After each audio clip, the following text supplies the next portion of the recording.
Welcome, everyone. I'm Becky Hogue and my mother, Betty Moorhead. This is our 31st season of Books Between Bites, so thank you for coming. I think Pam brought some of her own fans that may be new to our program.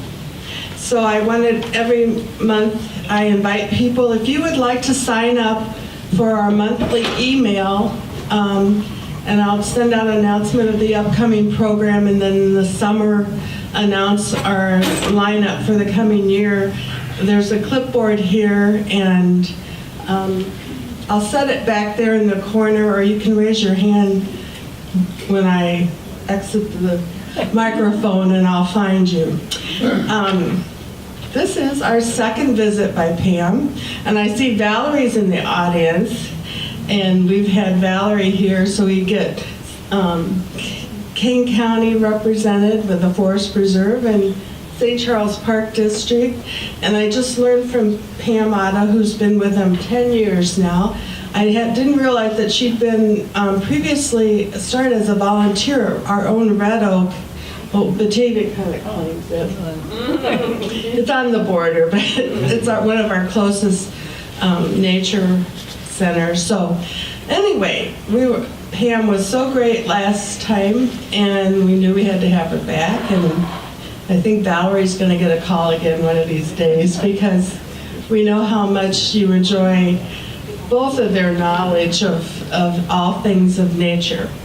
So I guess I'm just going to turn it over to Pam, who is with the St. Charles Park District, but kind of the whole King County. I want to mention, and I bet some of you, how many of you read her column Good Natured?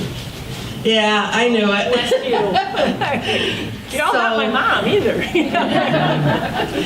That's in the Chronicle, and also I read it online on the King County Connects, and sometimes she's telling us what to do with our coyotes and things like that. So, and this book sounds wonderful. I think you'll enjoy it, and thank you, Pam. All right, well, thank you, Becky.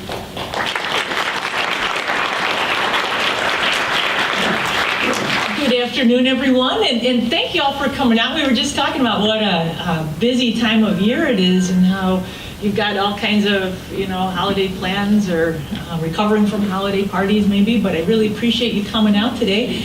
And I have a question. We're going to talk today about a book called Winter World. Are there winter fans in the audience? Okay, more than I thought. This is good. This is good, because I got to be honest, I was not a fan of winter for, I would say, the first half of my life. I remember being down at U of I, and I lived on one end of campus, and I had to walk to the other end to get to class, and I just would dread that in the wintertime. The wind would be blowing in my face, and I'd be shivering, and I used to walk with a friend of mine, and she'd say, well, you just need to accept the cold. And I'm like, no, I'm not going to do it. And I grew up with a mother who would start worrying about winter, and I can still, she said it again this year, this is as long as I've known her, which is all my life. She, 4th of July, without fail, she'd go, summer's half over, and the days are getting shorter, and before you know it, it's gonna be snowing out, and it's gonna be, so I've kind of grown up with this culture, as anti-winter culture. But I had a couple of things happen that really changed my life, and one of them was a Christmas gift I got shortly after I started volunteering with Valerie up at Tecca with the Woods, way back in the late 90s, early 2000s. I got to show you these. Hold on.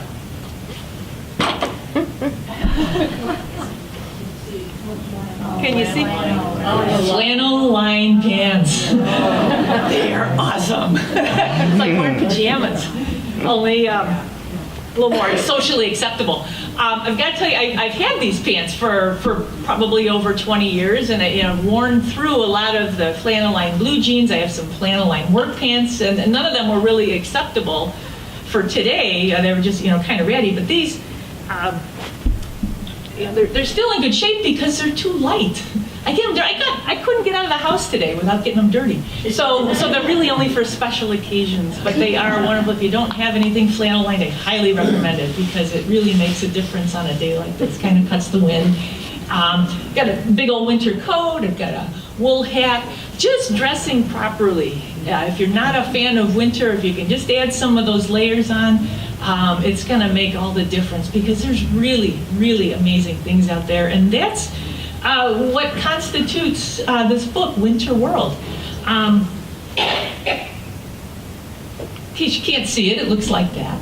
And I understand there is a copy here at the Batavia Public Library, as well as the Geneva Library. So if you're interested in checking it out, don't go now. But when we're done, if you want to go, you can check it out. They also have an audiobook version of it as well. Winter World, as well as a number of other really, really fascinating nature books, are written by this man here, Bernd Heinrich. He's of German descent, and he's worked here in the States for a very long time as a professor at the University of Vermont. He's a professor of biology, and he has a cabin up in the woods of Maine. And it's winter in Maine a lot longer than it's winter here, even though it seems like it's winter for a long time here. In fact, the last couple of years, I don't know if we really even had winter. We had a lot of 30 and 40 degree days that aren't the true winter that Bernd writes about. But he's got this cabin in the woods. There's a picture of him there at his desk typing away. He's a professor emeritus now, but he used to bring his students out to that cabin, and they would do a winter ecology course where they would learn all about how things survive in the wintertime. So then he wrote this wonderful book that's kind of a combination of scientific data and experiments that he's connected with to just really eloquent prose. And kind of a unifying theme throughout the book. It has several different chapters on different animals that we'll get into in just a minute. But the unifying theme concerns this little bird here, the golden crowned kinglet. I don't know, are any of you familiar with kinglets? Tiny, tiny little birds. They're not much bigger than your thumb. They're even noticeably smaller than, say, a chickadee. And in our area, typically during migration times, we'll see the golden crown as well as the ruby crowned kinglet. And Bert was just, and a man who's very learned and has been studying nature his whole life, he was just so intrigued by the question of how does a teensy tiny little bird like the kinglet survive a 6-month-long Maine winter. So you'll see if you read the book, the kinglets come up from time to time when he looks at different aspects of them. You might be looking at this picture going, well, that's a golden crown. Well, ta-da! You upset it a little bit. You get in its face just a little bit, or it gets excited about something, and that little crown is going to pop up. Same with the ruby crown. Ruby crown doesn't have the stripe around it like that, but there is a little tiny red dot, and when it gets excited, it becomes a slightly larger big red dot. Now, this book, it doesn't really read like a novel. In fact, I oftentimes end up using it more as a reference book, although you can read chapter to chapter, which I've done a couple of times.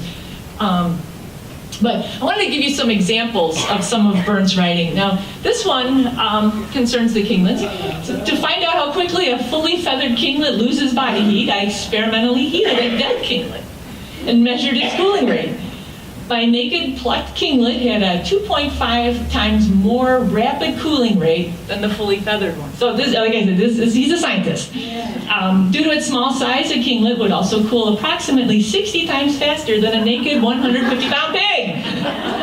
And then he actually goes on to talk about when he was asked to testify in a murder trial of all things, and they were asking about the age, or the approximate time of death, and he actually went to a slaughterhouse, got a freshly killed, still warm pig, and then measured its. I mean, the guy really, really gets into his work.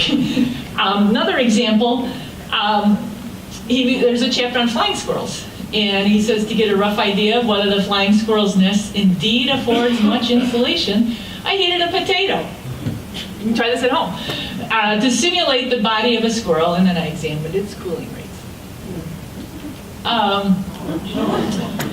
I do not know how many seeds a chipmunk usually packs into each of its 2 pouches. I usually inserted 60 black sunflower seeds through the mouth and into just 1 pouch of a roadkill. So again, things we can easily, Valerie, maybe sometime next summer, if you're up for it.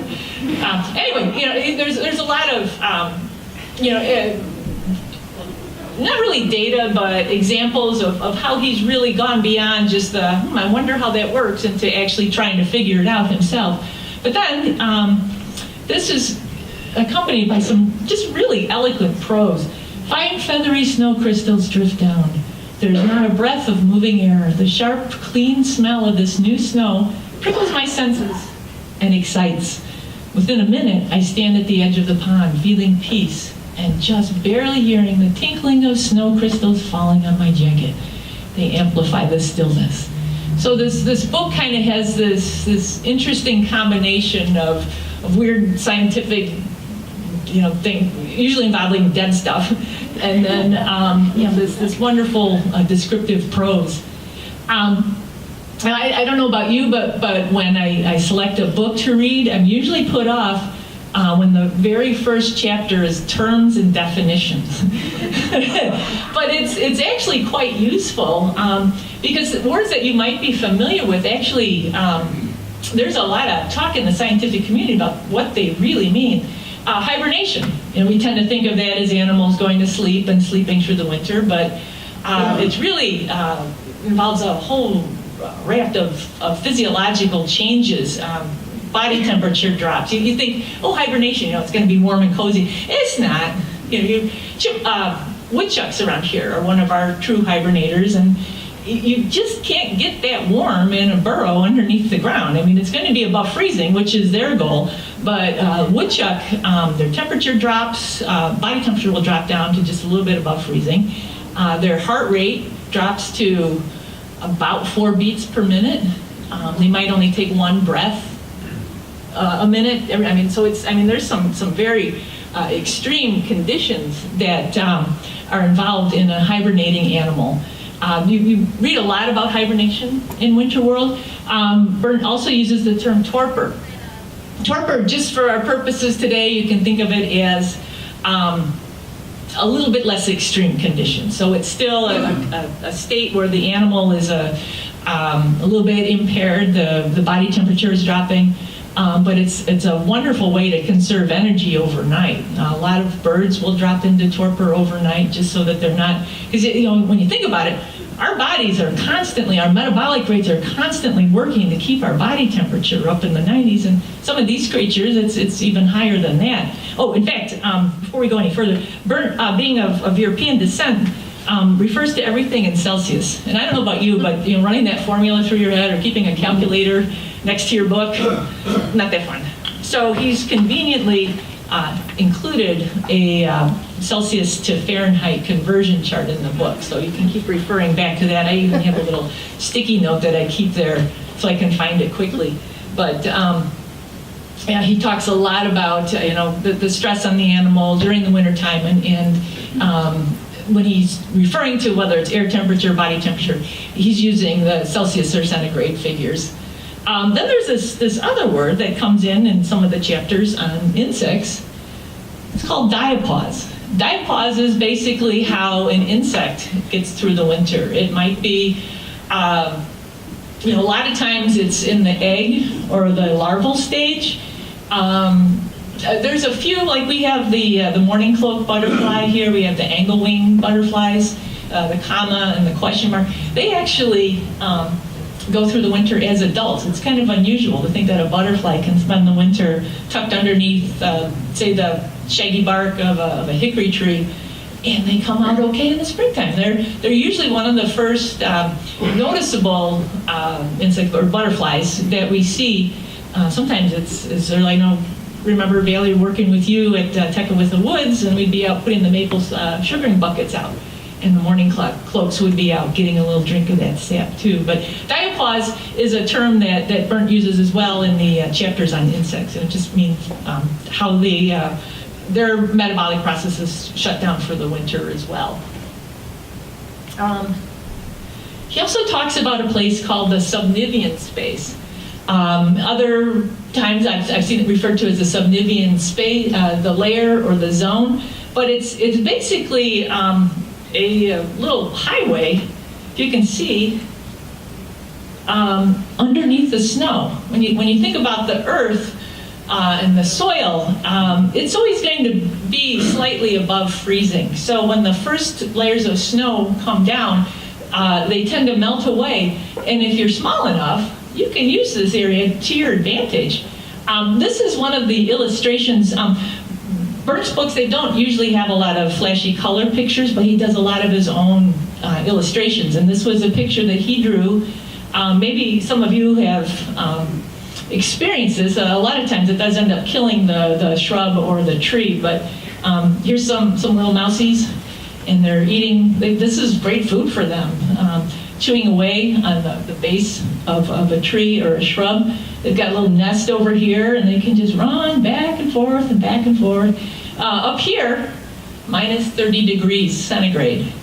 Down here, 0, so right about freezing. And then here it's even 1 degree above, 1 degree Celsius above freezing. So again, if you're covered with fur and you've got to make it through the winter, that's a tremendous survival advantage to be able to make use of that zone or that layer. This was a picture I took during one winter walk. It's kind of a plunge hole down into that subnivean layer. It can be used, this is mostly, looks like tiny little creatures, probably voles, which is another term I wanted to throw out there. A vole, you may be more familiar with a vole by seeing these signs come springtime. I got a call last spring. Somebody was very upset because not only do they make trails in the snow, but sometimes the trail actually then will go through the lawn as well. And you have to have a little repair work done. But this is a vole, and they look kind of mouse-like. I long time ago learned them referred to as the baked potato of the natural world. When they're very very common prey for a lot of different animals. They're a little bit chubbier than a mouse. They've got more rounded features, furry ears, a short little tail, which is important to recognize too, because when you're looking for signs of animals, voles, they're everywhere. This is a meadow vole. If you've got bird feeders, you've probably got voles. If you've got voles, you've probably got shrews. That's a whole other story. This also illustrates the advantage of staying in that subnivean layer. This was down at Red Oak last year. I don't know if you can see, but we've got lots of little tracks here. Hippity hop, hippity hop, hoppity hop, hoppity hop. Oh, bam! Down came, I believe this was a great horned owl, because the tracks were, that was not there late in the afternoon, and it was there the next morning. So we think it was probably an owl owls have tremendous senses of hearing and wonderful senses of sight. So even though the light conditions might not have been great, there's one less rodent down at Red Oak these days. Something else Bernd refers to throughout the book is following tracks. And I don't know if any of you ever have done this before or even have an interest in it, but you're going to have to indulge me for just a minute because I think tracks are awesome. You get a field guide with wildlife tracks, and you get these picture-perfect little replications of an opossum and a squirrel, a rabbit, raccoons, woodchucks, fox, deer. These are kind of the most common tracks that you can expect to see in this area. They each have their own little nuances, like opossums. They have this weird little opposable thumb on their hind feet, and they kind of, when they walk, you'll see this appendage sticking out from the rest of the toes when they walk along. This is all great, and it's good to familiarize yourself with the picture-perfect track, but oftentimes when you go outside, if you're out in the winter world, you see something like this. Mm-hmm. And you're like, okay, that's snow on the ground, there's some dents in it. But if you look very closely, or if you've got red circles, you can see that a coyote, this was at the Morton Arboretum a couple years ago, we were doing a tracking class out there. Coyotes, if you can examine that track up close, you'll see that there's dog-like toes and nails. And they also tend to walk in straight lines, especially in the wintertime. They want to conserve motion, usually. And they'll walk in a straight line like that. Deer often too will go in a straight line, but they also will bound and leap. Sometimes it can be hard to follow tracks of the deer in the snow, but coyotes, plenty of them around, and they tend to walk in a straight line like that. Sometimes you run into highways like this where there's just tracks going everywhere. And, well, how are we going to make sense of this? Well, If you can find some individual tracks, these again are two very common animals. On the left here, we have squirrels. If you can remember, squirrels make square tracks. You can kind of see how it makes a box. And something that's really easy to confuse with a squirrel is a bunny, because they're oftentimes about the same size, but bunnies make a Y like bunny ears. So, if you just can isolate a track here or there, you can get to know who's out and about. Squirrels are active in the daytime. Rabbits usually only come out at night. So, it's having a time of day thing combined with that shape. You can start to learn and do much of what Bernd spends his time doing, looking at stories in the snow. I was talking about voles earlier. We also have a quantity of mice in our area, and here's a little run. Again, diving down into that subnivean. There's a tiny little hole up there. But then here I found an isolated track. This was out at Franklin Creek Nature Area, which is out towards a little south of Nachusa grasslands, if you've ever been out that way. Not too far from Dixon, Carla. A neat place. It's like Starved Rock, only not busy. Sometimes you're the only one out there. It's really nice.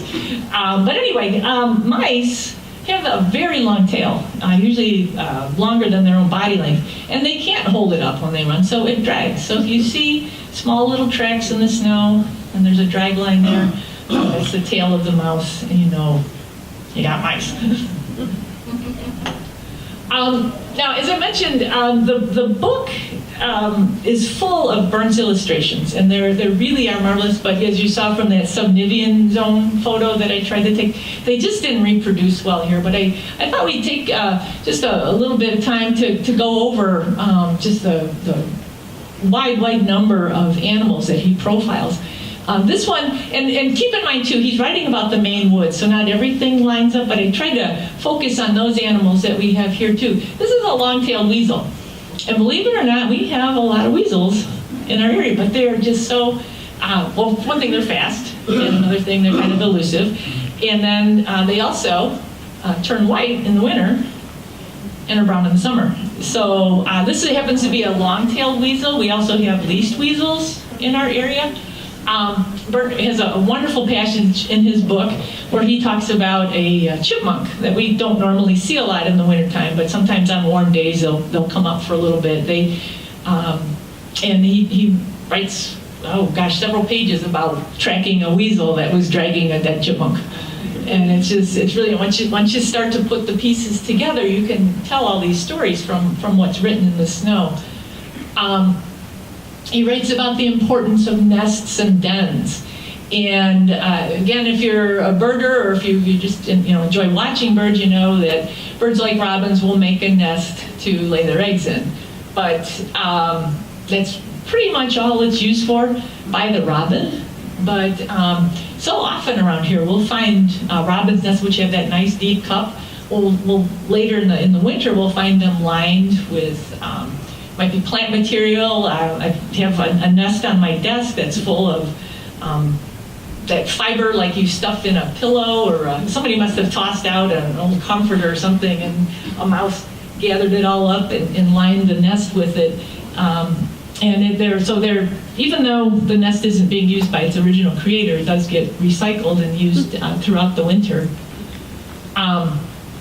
He talks about flying squirrels, and we do have flying squirrels in this area. They're not terribly commonly seen, but they're not in any danger around here. In fact, usually when we hear about them, it's because they moved into somebody's attic or causing a problem of sorts. But they're nocturnal by nature. And if you have a bird feeder and you happen to have a yard with oak trees or live near a woods, there's a pretty good chance that you might have flying squirrels and you don't even know it. They come to the bird feeder at night when you're not watching the birds.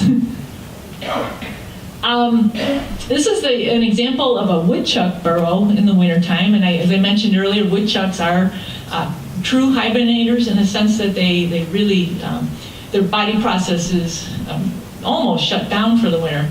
But even in hibernation, hibernation. These guys can come back to life from time to time. You've got to come out, stretch your legs a little bit, get some of that important sunshine to get the vitamin D and to kind of warm up a little bit.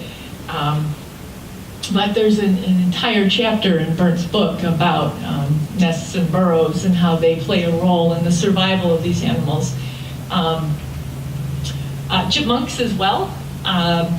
There's a whole passage about him measuring how many seeds will fit inside of a chipmunk's pouch. But they're an animal, again, in this area, and as well as in the Maine woods. They're not terribly common in the snow, but they do come out from time to time. Chipmunks are something we call larder hoarders. That means they will, and you probably saw them this past fall, they're just, and they have those pouches. It's kind of like having big bags, from the grocery store, and you lug them all home and you put them all away. They load up their cheek pouches and then they go down and they actually have a little chamber within their underground burrows where they empty those pouches out. And then if it's inclement weather or they don't want to go outside and risk getting gobbled up, they have snacks that they can eat down there in that burrow. Just as a way of contrast, our gray squirrels and our fox squirrels, they're what we call scatter hoarders. So maybe, everybody knows about the squirrel that's burying nuts in the ground.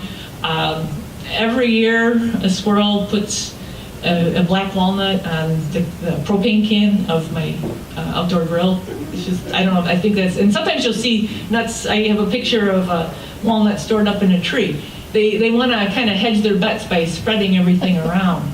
So they are not larder hoarders, they're scatter hoarders. But there's a whole chapter on chipmunks in Berndt's book. Again, the golden crowned kinglets come to life. He's looking not just at how they survive the winter, but what are they feeding on? They're insect eaters, and insects are kind of hard to find in the winter time. But I don't want to give too much of the book away, but he's found that the nests of eastern tent caterpillars play heavily into the role of the survival of the kinglets. Animals you never see out strolling through the snow are reptiles. I don't know if you can see here, big old snapping turtle underneath the ice. These guys, you think they are oxygen breathers. Turtles, reptiles, they don't have gills.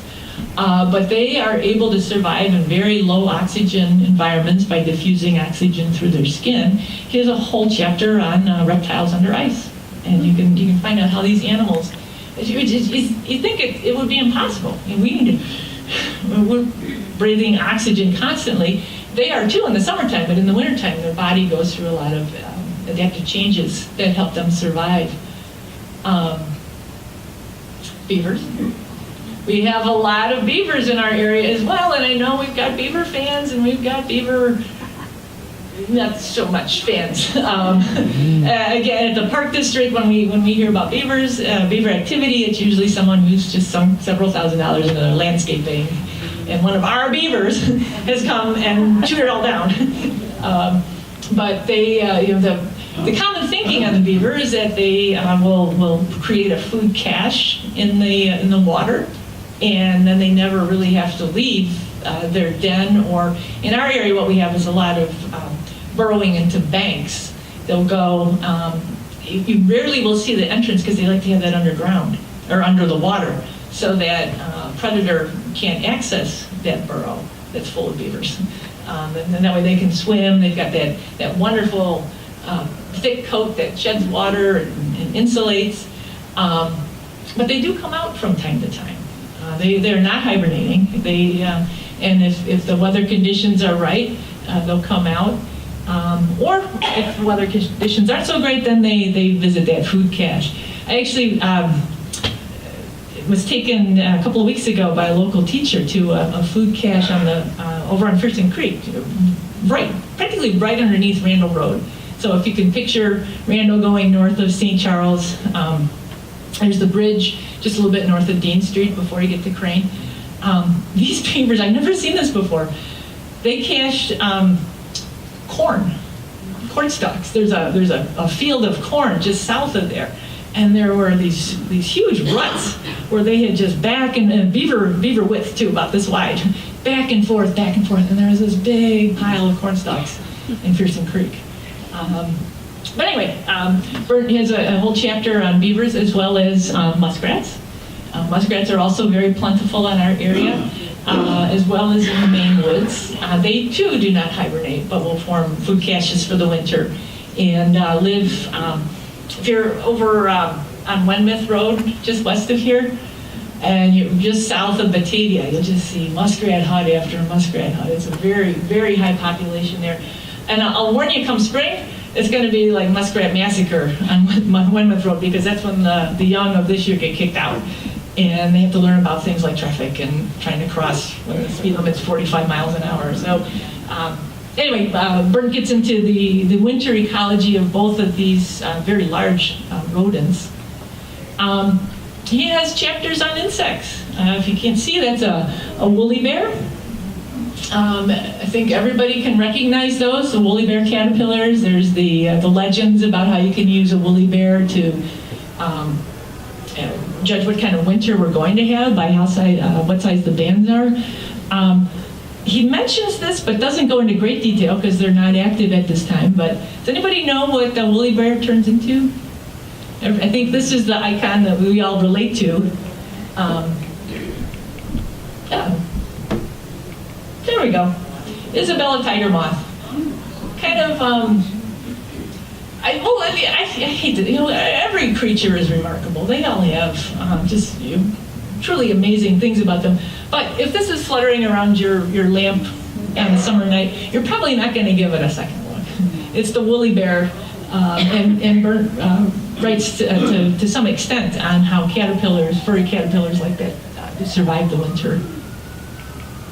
And here we have our mice. In the Maine woods, and also here in northern Illinois, we have the Peromyscus mice, the white-footed and the deer mice. And there's this whole passage in the book where Bert's writing about being in his cabin and hearing the squish, squish, squish, squish, squish, squish, squish. And he's just kind of accepted those as his roommates in the winter time because they need a place to stay warm, and who wouldn't want a cabin with a fire, no less. Did want to make the distinction between our native white-footed and deer mice and the European house mouse. I don't know if any of you are familiar with where Hickory Knolls is, but we are right next to the old St. Charles Boys Home. Dates back to the early 1900s, parts of it do. It's now the St. Charles Youth Correction Center. We inherited a lot of their European mice. I thought, when we first moved into the building, I thought, well, here right on the edge of the woods, we're going to be getting some mice. But we also got their European house mice. If you can tell the difference here, the nice white belly on our native mice, kind of a largely gray presentation on our European mice. Bert doesn't have any of these, he only has these. I bet you can all relate. He talks about insects that aggregate in the wintertime. Now, I found it kind of interesting, again, just based on phone calls and emails, but this year was not a big multicolored Asian lady beetle year, as some years in the past have been, but I think we all recognize these, and these are not a native species. They were introduced actually many years ago as a means of controlling soybean aphids. So they are like ladybugs do. They do eat a lot of aphids, but they just found our country to their liking and have really overpopulated in some areas.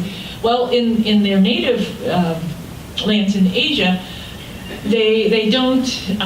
They look for places that they can gather aggregate, as Bernd explains in the book, and usually it can be in the crevices of a cliff, or it can be underneath tree bark. Well, what do we have around here more than anything else but houses with windowsills? And sometimes you'll just get 100. This year, in our area, we didn't have the lady beetles so much as we had the stink bugs. The stink bugs. Yeah. I didn't really get that many in my house. And I was kind of bummed, actually. These are great cat toys. I have a cat named Jimmy that just kind of, hopes and prays that we get more bugs in the house. But anyway, Bert spends a great deal of time talking about the survival strategies of some of these introduced species as well. And then he addresses monarch migration. It's a neat way and monarchs have been in the news now for several years, ever since people started noticing that we don't have quite as many. But he talks about the migration and how they do migrate, but you're not going to see that same monarch back in your yard the following year. It's kind of a one-way trip for them, but it's oftentimes thousands of miles that they'll go down to those forests down in Mexico. But he explains how migration plays a role in an insect's life, which is quite unusual. He talks about bats. Bats are another group of animals that tends to hibernate over the course of the winter.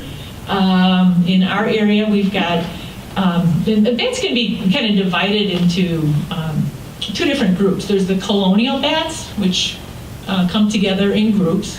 And in our area, we have the big brown bat and the little brown bat. So if you've got bats in your belfry, well, actually, no, that's another thing. If you've got bats in your attic, it's probably, there's going to be a group of them, and it'll probably be the brown bats, one or the other. But we also have red bats, and we have hoary bats, and we have the silver bats. They tend to hibernate singly. But there again, they're like the woodchuck, where they spend the winter time just really at an almost standstill with the compromised body temperature, the lower metabolism. They cannot freeze, so they need to be able to survive. So they'll look for places like caves, or here in Illinois, they often will find old mines.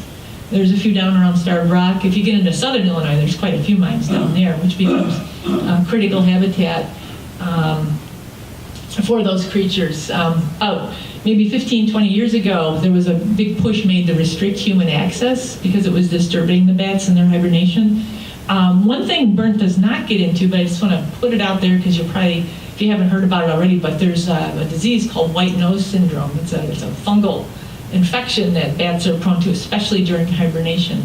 And sometimes if there's a bat hibernating in an area and you see it out flying in the wintertime and it's flying very erratically, what happens is that the tissue in their wings tends to get eroded away. And it's usually a fatal condition.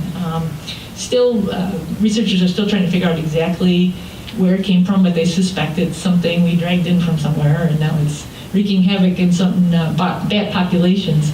If a bat is able to survive that, though, just like when we had West Nile here in the early 2000s, the birds that were able to survive that now have been able to become a stronger species because of it. But Bernd addresses the ecology of bats in the wintertime. Crows. Now, Bernd, besides just being just an all-around wonderful ecologist and naturalist, he has a special interest in the corvids, and especially ravens. So he talks about ravens and also crows. He actually has entire books on ravens. But this, and do any of you know of a big communal roost for crows in the area? We used to have them back before West Nile came through. But, and again, Valerie works at Creek Bend Nature Center. She's the nature program manager there, Valerie Blaine. And we think we share the same, 7 crows? And then we always see the same numbers back and forth, and they seem to sleep up at Creek Bend, and they come down and look for trash in the parking lot at Hickory, and they might go over to Meyer or something too, but they kind of have this little circuit that they fly just a little bit west of Randall Road. But it's still, by crow standards, it's a very small little group, probably related even. Crows are very family oriented.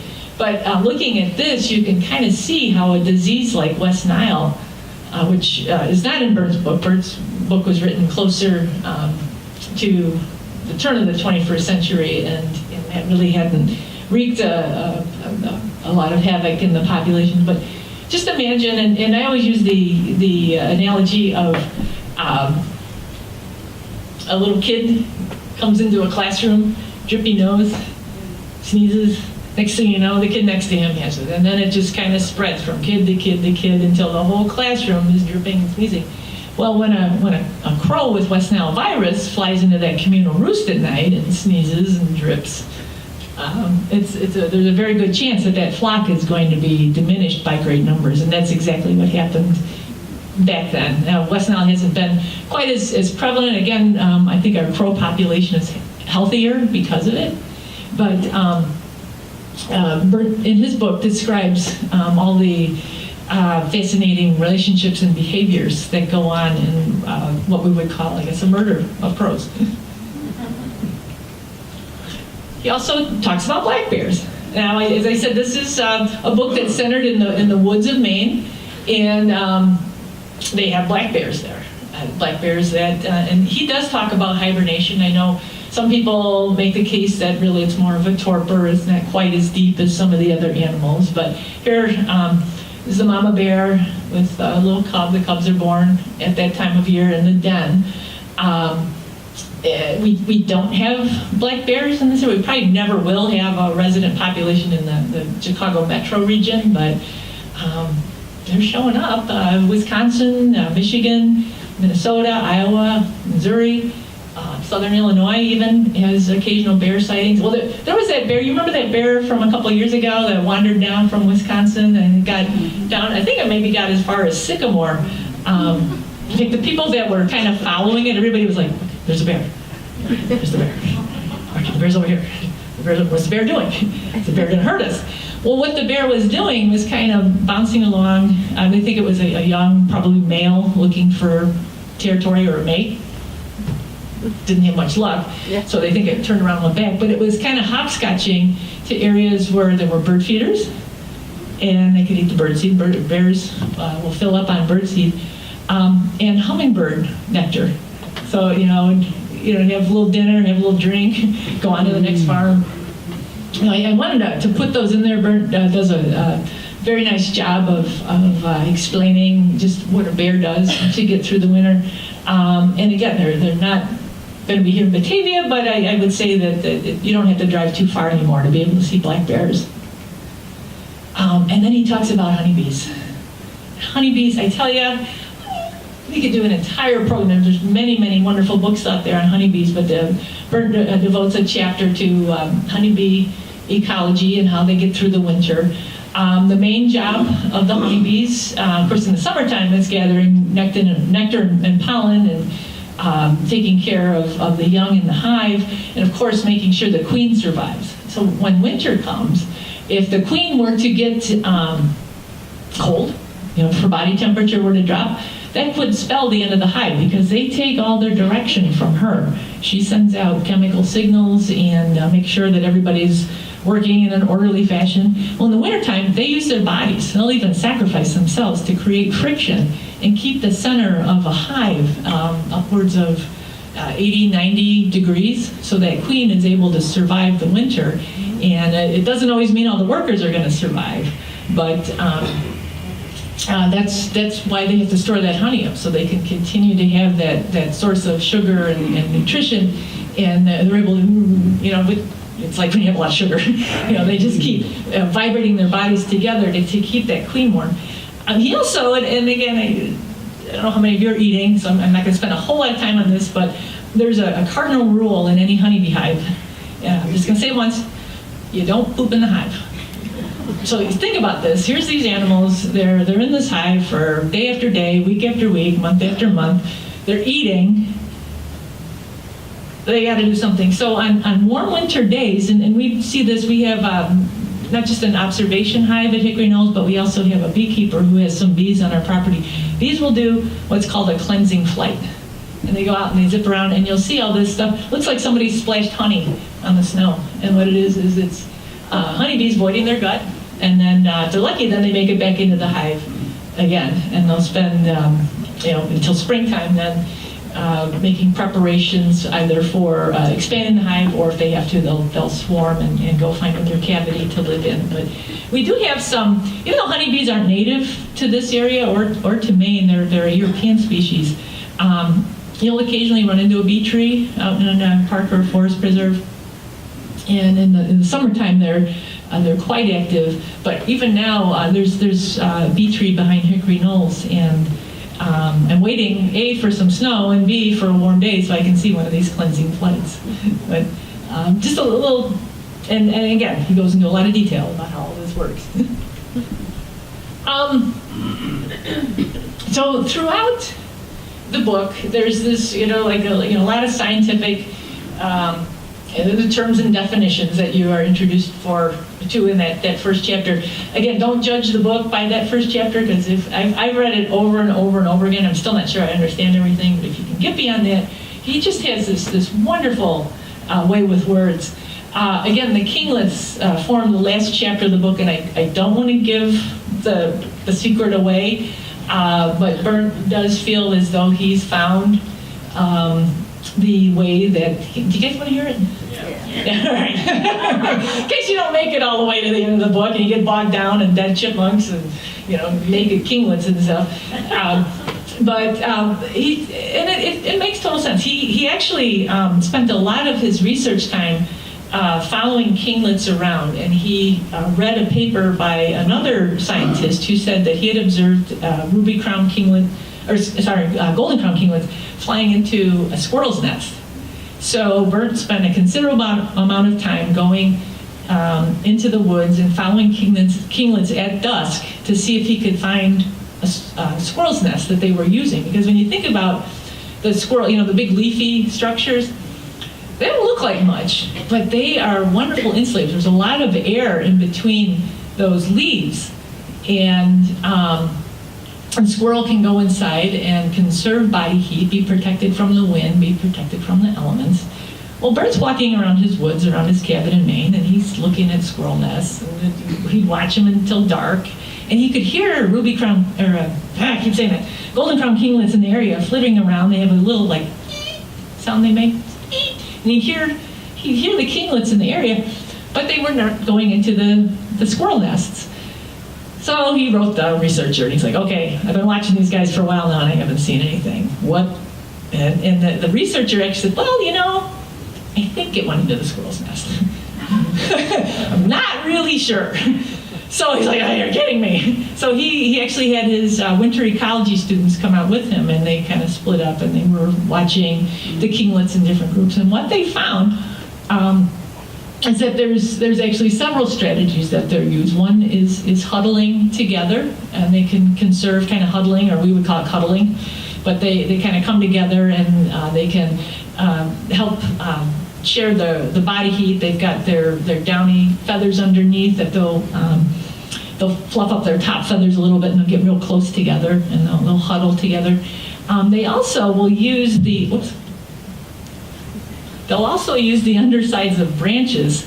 Bert talks about how in deep snow cover, some animals, like we don't have grouse really in this part of the country, but they will make a little plunge hole into the snow and be protected from the elements.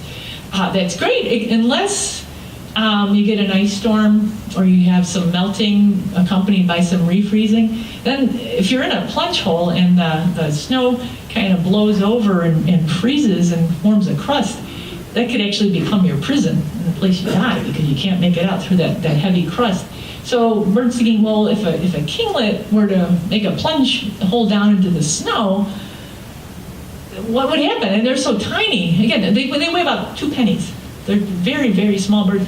There's no way they could make their way out through the crust of the ice. So he followed some more around, and he realized that they use the branches of trees and shrubs, and especially up in the Maine woods, they've got conifers that the needles will hold the snow, and the birds get underneath there. And the snow acts as like a big umbrella or a big roof, and it protects the kinglets. Usually, if there's, especially if there's more than one of them together, protects them from the snow. And if there is an ice storm or something where crust forms on the snow, they can just come out from underneath, because that snow is above them as opposed to underneath them. So it's, it's kind of a combination of strategies, but he feels pretty confident that that is how these birds survive.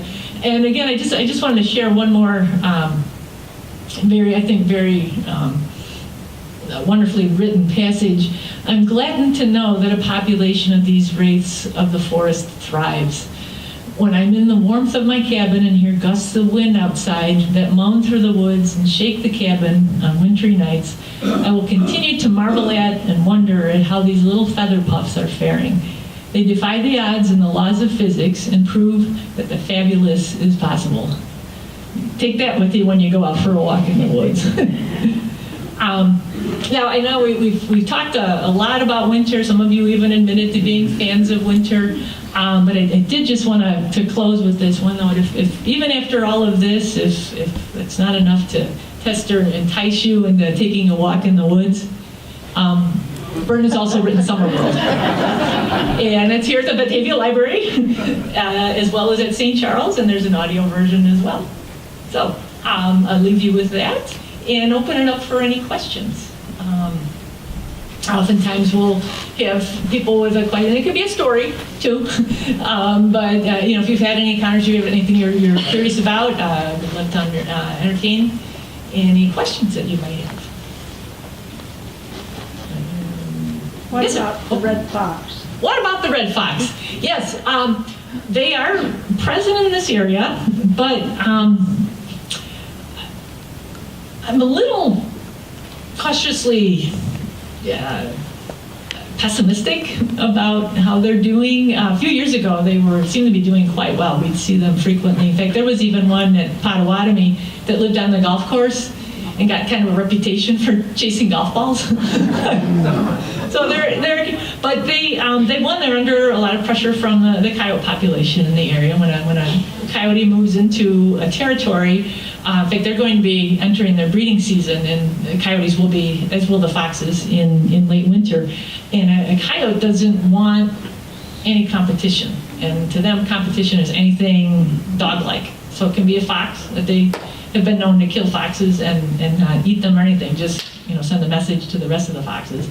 And that's another reason. And I'm sure. In fact, I just heard the other day about some coyotes that were acting aggressively. Sometimes if they go after a pet dog, it's not that they want to eat the dog.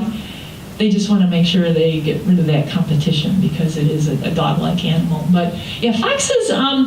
So there's pressure from the coyotes, but then there's also pockets of sarcoptic mange are creeping back into our area.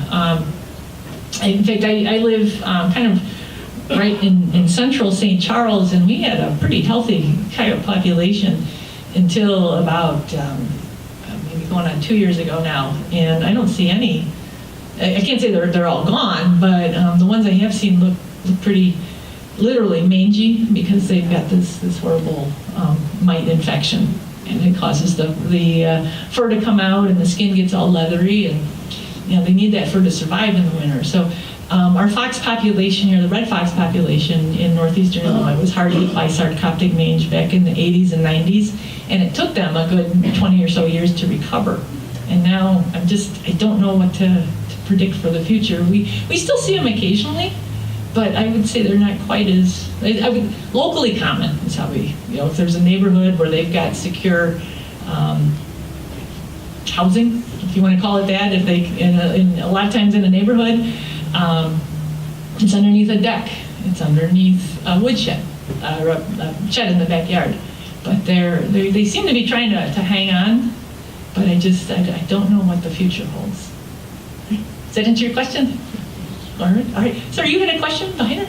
I was going to ask about the coyotes, what they do in winter. What about the coyote? Yeah, well, they've got that advantage of the thick fur. Usually there's a double coat there too, where the outside sheds moisture, and then the undercoat will help insulate. And then they've got that big bushy tail, as do the foxes. And it's more than just a bushy tail. It actually kind of works as a blanket when those of you who have dogs, you know how dogs will a lot of times curl up. And if they're a Cocker Spaniel, that tail isn't going to do any good. But if they've got a big fluffy tail, a lot of times they wrap it around and it'll help protect. A coyote's body is mostly covered with fur except for the eyes and the nose. So they'll use that big fluffy tail to kind of curl up and act as a windbreak. And they don't really use dens except to raise their young. So it's oftentimes, and it's really amazing. If you go for a walk, it's kind of blustery, and then you enter the woods, it's much more comfortable. Those trees serve as a nice windbreak, and a lot of times that's what animals, a lot of different animals, not just coyotes, but they'll go into those protected or sheltered areas if they need to rest for a little bit. But they don't really operate on a schedule like we do, or 8:30 at bedtime.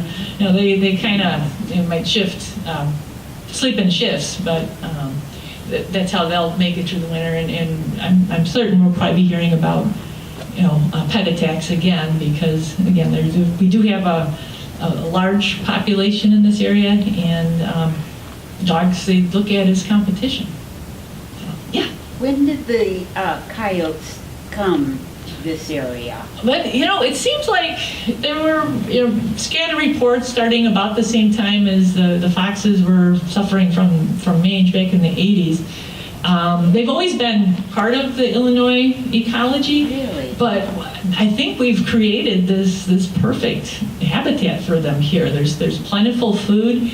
A while ago I mentioned bird feeders and how if you've got bird feeders, you've got mice and voles, and if you've got mice and voles, you've probably got shrews. Well, if you've got all those things, you could very well also have coyotes and foxes coming to your yards.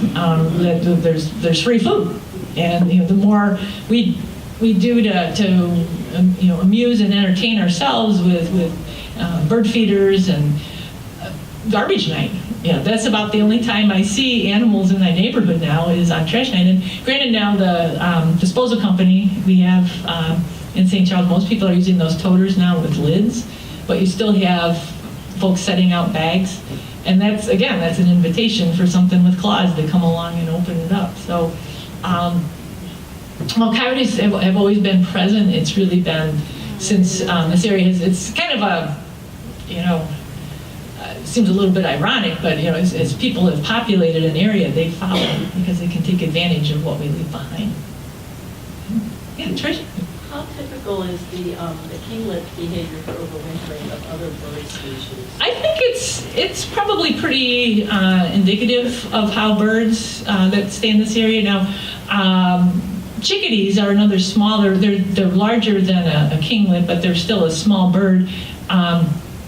They a lot of times will find cavity. They're cavity nesters, and whether there's a hole in a tree or maybe some space within some vines, but they will try to head for shelter like that.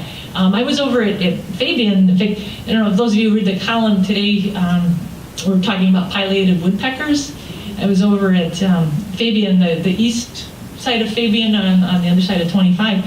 Pretty sure there's some pileated activity over there. But I also saw a downy woodpecker excavating a winter. They will nest in a cavity, but they also create a winter shelter as well. Some of the bigger birds, crows, as you saw there, they've got more bulk and are able to stay out in the elements. And then, of course, we got our geese, and they just don't seem bothered by anything. They got the down that we make our jackets out of, so they're really well set. Yeah, okay. Showed a picture of the bull. Mm-hmm.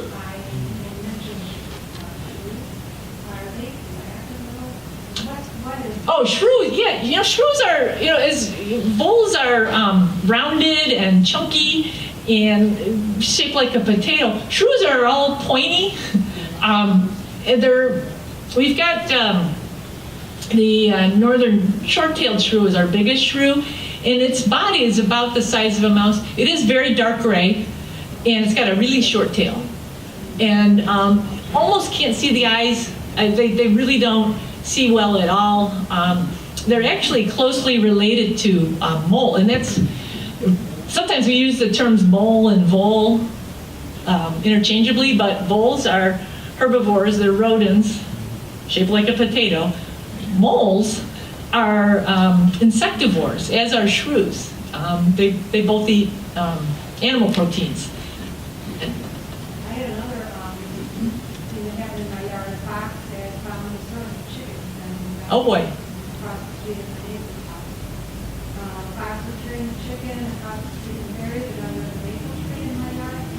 Oh. Then went back to the house, and I got a phone call about it, and the fox came back with another chicken, and, I don't know if he ever got it. Well, yeah, I don't know if y'all heard that about the fox, the classic fox in the hen house. That's another example, and I know some people get down on hawks too. Backyard chicken keeping is kind of a thing here in the Tri-Cities, and again, we're introducing an element into the environment that might be here if we weren't here, and these animals that know how to survive in a suburban environment are going to take advantage of that.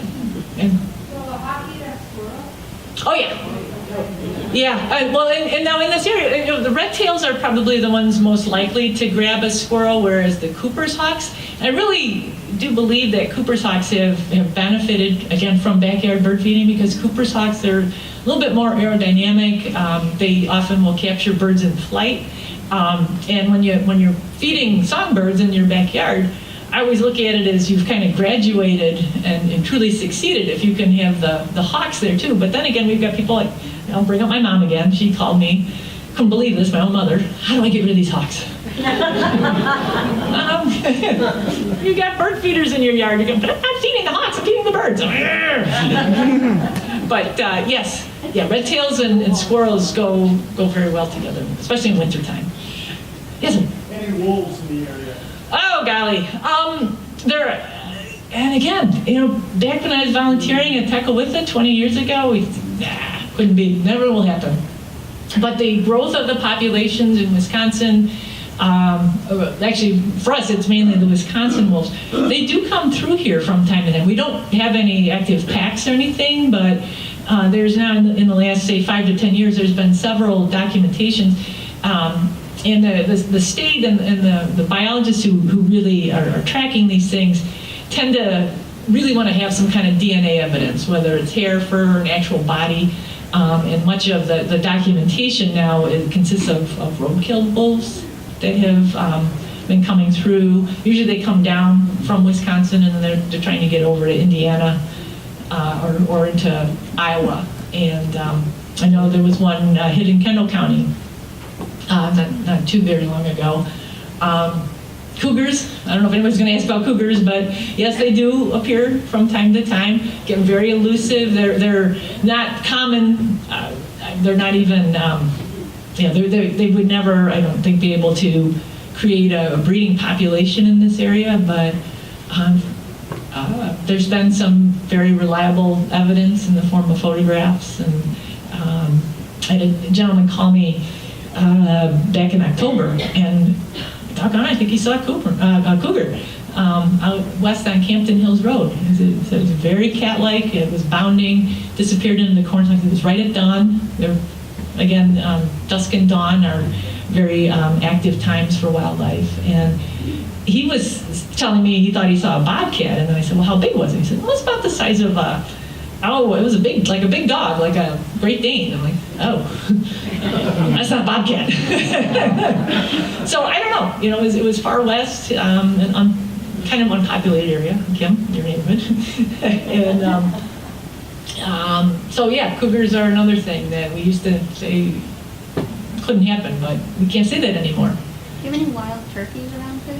We do. Yeah, wild turkeys. There's a very large population up in McHenry, and they do tend to come down this way. There was a time a few years ago in St. Charles, they were showing up in 2s and 3s. They were people's bird feeders. I have a picture someone sent me. There were 2 on the top of the Baker Church in downtown St. Charles. So yeah, they do. They're not out of the realm of possibility. Valerie? There's a good population at Big Rock Forest Preserve. There you go. Big Rock Forest, southwestern Kane County. Is that Jericho Road? Yeah, Big Rock Forest Preserve. Shabanaw's got a lot of them too. Shabana out in, Lee County out there? Yeah. Yeah, they are around. And there was one more right on Randall Road and Main Street in Batavia. Yeah. Maybe 2 months ago. No kidding. Yeah. Randall Road and Main Street, right here in Batavia. No, well, and Sandhill cranes too. They're mostly gone. You might still see some flocks migrating over, but yeah, I'm a little bit worried about them because they are large birds and they do get kind of protective when it's their breeding season. And angry sandhill crane. In fact, at our service center, the St. Charles Park District, we have sandhills nesting near there, and we've had coworkers who've lost the trim on their car, and the lady that lives across the street lost the window next to her front door because it was angry at its reflection. So yeah, another thing to keep an eye out for. Yes, sir. Yes, you were talking earlier about the hawks. What about the red-tailed hawks? I haven't seen any around all year. I've seen them every year for 16 years. I'm not aware that they're undergoing any kind of stresses on their population. They do kind of move around depending on where food sources are most plentiful. There's one I see pretty much every day. It's at the corner of 38 and Peck Road. There's still a farm field there, and it's unusual in that it's a little bit darker. So it's a little bit more identifiable, but I'm not aware that they're undergoing any kind of problems at this time. But sometimes they're just like any other animal. If there's something they don't like, they'll just move to another area. But Wally, did you have a question? Just there was the turkeys at Holy Cross. Oh, no kidding. So they're kind of church-going species, huh? They get down below and they're in the woods behind there in the pond, and then they look in the glass mirrors, so to speak, and they get really irritated. They get kind of agitated, yeah. Anything I can do to help that, I try. There are a lot more, as are the deer and the sandhill cranes. So behind Holy Cross, there's 3 little lakes back there. It's a Well, and actually all of those species, as well as a few others, have benefited from reintroduction efforts. Canada geese, they're probably the most obvious illustration around here. They were, the majority of what we see that are non-migratory are giant Canada geese, and they were bred from a very small population several years ago. And not only do we give them everything they could possibly want in terms of open water by the dams and grass to feed on, and nothing really is big enough to mess with them. Although there was, I did it again, Peck Farm last week, a bald eagle came down, popped. There's one less goose out at Peck Farm because of the bald eagle. So, but by and large, we just don't have enough predators to control that population, but they were the result of a reintroduction effort back in the, I want to say 40s or 50s. White-tailed deer, 100 years ago in Illinois, there were virtually no deer left because they'd been overhunted, and people were moving in and taking away their habitat. But look, I mean, you can't really go anywhere now without seeing deer. Neighborhood parks and cornfields and things like that. So. Lots and lots of things that we're seeing these days are the result of the hand of man. Might not be extremely obvious, but it is what's kind of behind the larger numbers that we're seeing. We'll take a couple more questions and after I get back on over time. Yes, sir. What can you tell us about the Mooseheart Eagles? Oh, the Mooseheart Eagles. How about those guys? Yeah, they are a breeding pair, which, again, 20 years ago, it was it's unlikely. You probably saw a hawk, not an eagle. But, back, I remember being on a canoe trip in the Lower Fox River about 15 years ago, and there was a breeding pair down near Sheridan. And I don't know if these could possibly be related to them, but they, like so many other species, have found that there's a lot of advantage here. Now, just east of Mooseheart is where the South Batavia Dam used to stand. It was an old power dam behind Funway. Well, that was taken out as part of a dam removal project, and it created this wonderful oxygenated. They didn't necessarily take all the dam debris away, but they broke it all up, so the river runs through there now and creates a lot of oxygen, which is exactly what fish need. So there's a little island just south of where the dam used to be that oftentimes the eagle will use to hunt, and they're just, a short distance from where they've been nesting at. Now, I don't know, that tree they're in is starting to look a little dubious. I don't know how much longer they'll keep, but that's their second rebuild, because they used to be closer to Randall Road off of Mill Creek, and then that tree blew down. That's the same pair, they've been coming there for 9 years. Yeah, isn't that amazing? Who would have thought? I thought when they fell out of the Randall tree, they took them someplace. They took the babies, Flint Creek Wildlife Rehab up in Barrington, and I didn't understand, because usually, and really, look, if you can avoid at all costs taking something from the wild, please try to do that. But I can understand in that case, these there were 3 little eaglets, they weren't feeding, the parents weren't taking care of them. Something needed to be done. So Flint Creek took them and raised them up to, it was time to let them go. But then rather than taking them back to Mooseheart and letting them go, they went down to Starved Rock, and it was a big media event. Because Starved Rock is home to a lot of winter home. Pardon? I said Starved Rock has plenty already. They do. Yeah. And that's what we will probably see as we get into hopefully some colder months this winter, as the waters start to freeze farther north, because eagles do, even though they do take the occasional goose, or they'll even eat roadkill, they like to be somewhere where they can go fishing. And as the waters up north freeze, they'll come down here just for a few months, probably till about March, and then they head back north again. Not this past winter, but 2 winters ago, someone sent me a photograph of a tree outside of the old Hideaway restaurant in St. Charles. 52 eagles in one tree on the Fox River. Yeah. Never would have thought it happened, but for fox, the fox, Becky, as you know, the fox does have its problems, but it is a lot cleaner than it was back in the 70s, and when you've got clean water, you get healthier fish, and when you've got healthier fish, you've got things that want to come and eat them, so we got it. Yes, sir, one last question. Speaking of eating fish, we get cormorants through here quite a bit now. Oh. Talk about cormorants if you would. Yeah, you want to pick a controversial topic. I personally think they're pretty cool. And as Becky mentioned, I used to work at Red Oak Nature Center, and at Red Oak we called the cormorants the birds that saved Red Oak, because back in the 80s and 90s there was talk of extending, building a bridge so that Oak Street could come across the river, and there were some islands there that had cormorants nesting, and at that time, it's the double-crested cormorant that we're talking about. At that time, they were a state threatened or state endangered species, so the project couldn't continue because of the presence of the cormorants. Well, since then, they're just going gangbusters.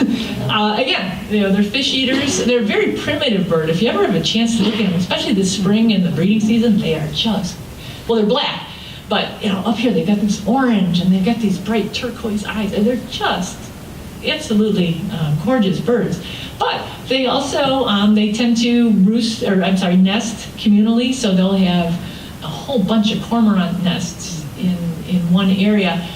Because their diet is fish, their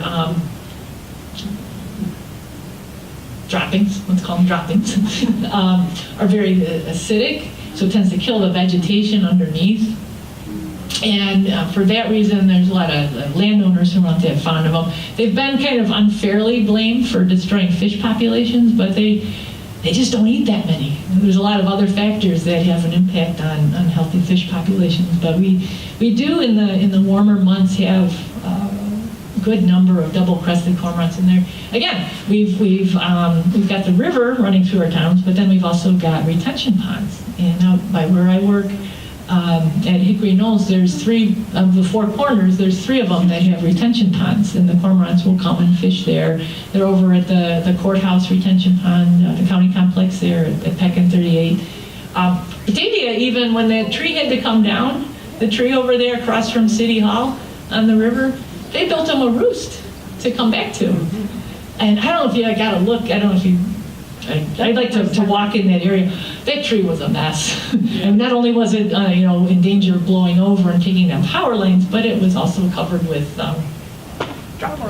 droppings, yeah. Folks, I don't want to keep you more. It's already 1:15, but I want to thank you so much. It's a busy time of year. I really appreciate you coming out.